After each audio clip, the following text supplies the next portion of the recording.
Bienvenue. Aujourd'hui, on plonge dans un sujet qui fait pas mal de bruit. Ah oui. Une initiative africaine portée par Ibrahim Traoré. Budget annoncé 20 milliards de dollars. C'est colossal. Tout à fait. Un chiffre qui marque les esprits, c'est sûr. Notre source principale, c'est un article qui détaille un peu tout ça et qui rapporte une réaction assez étonnante d'ingénieurs chinois. Oui, on va y revenir, c'est un aspect très intéressant.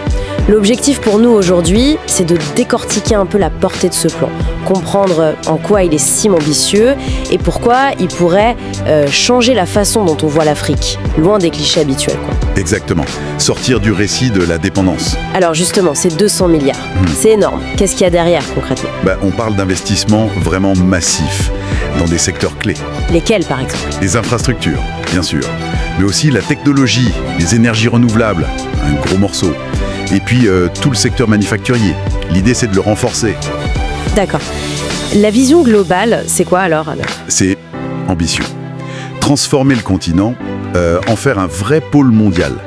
Pour l'innovation, la croissance durable. Un pôle mondial, carrément. Oui. Et ce qui est fascinant, au-delà des chiffres, c'est la réaction que ça provoque. Surtout côté chinois. Ah oui, l'étonnement des ingénieurs. C'est ça. L'article dit qu'ils étaient stupéfaits, voire sans voix.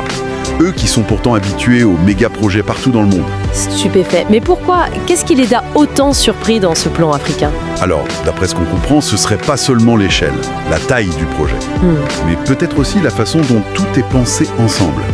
L'intégration très poussée entre les renouvelables, les nouvelles infrastructures. Comme les villes intelligentes. Voilà, par exemple.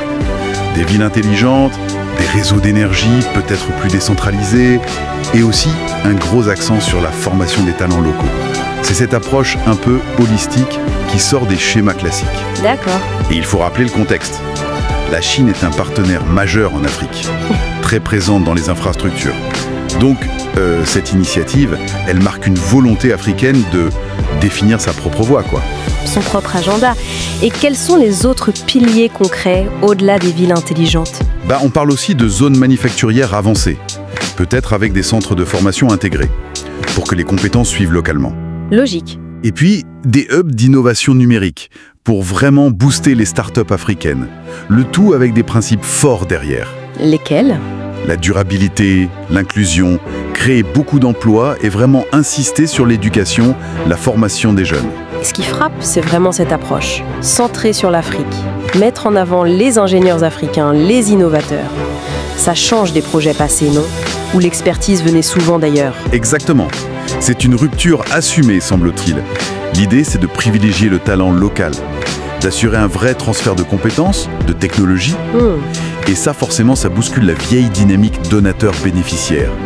On irait vers des partenariats plus égalitaires, basés sur le respect mutuel. C'est là qu'il y a un vrai changement de paradigme potentiel. C'est assez fascinant. Une vision séduisante, c'est sûr. Mais est-ce que c'est réaliste ? L'article mentionne des doutes, des obstacles. Alors, oui, inévitablement. Un projet de cette taille, ça soulève des questions, il faut rester neutre là-dessus. Bien sûr. Les critiques ou les doutes portent d'abord sur la faisabilité. Mobiliser 200 milliards, c'est énorme. Surtout aujourd'hui. La coordination aussi, j'imagine, entre plusieurs pays. Exactement. C'est un défi logistique, politique, majeur. Et puis, il y a les risques plus classiques. Corruption, problèmes de gouvernance, de gestion, ou même l'instabilité politique dans certaines régions. Ce sont des points d'interrogation. Et sur le plan géopolitique, au-delà du financier et du technique. Là aussi, ça fait réfléchir. Certains analystes, d'après l'article, y voient une sorte de défi peut-être à la position dominante de la Chine en Afrique. Ah oui, ça pourrait créer des tensions, ou en tout cas ça pourrait redéfinir les règles du jeu de la coopération sino-africaine. Donc si on résume l'impact, au-delà de l'économie pure, c'est l'image qui pourrait changer radicalement. C'est ça. On passerait d'une Afrique qui reçoit de l'aide à une Afrique qui innove, qui pilote sa transformation. C'est tout l'enjeu symbolique, oui. Le projet veut incarner cette nouvelle histoire. Et ça passe par redéfinir les partenariats. Y compris avec la Chine ? Y compris. Proposer un modèle plus équilibré, où l'expertise, le leadership africain sont centraux, reconnus. Ça pose des questions importantes pour l'avenir des relations internationales, des modèles de développement. En conclusion, donc, cette initiative de 200 milliards, c'est bien plus qu'un plan économique en fait. Ah oui, largement. C'est un symbole fort. d'ambition, d'innovation africaine. Et ça pourrait potentiellement rebattre les cartes au niveau mondial. L'étonnement des Chinois, rapporté en tout cas, montre bien l'onde de choc. Tout à fait. Et pour finir, peut-être une question à laisser mûrir. Si ce n'est que le début, quelles seraient les conséquences à long terme si de plus en plus de pays africains définissent leur propre voie, leur propre modèle de partenariat, en s'éloignant des dynamiques du passé? Le monde regarde, ça c'est sûr, avec beaucoup d'attention.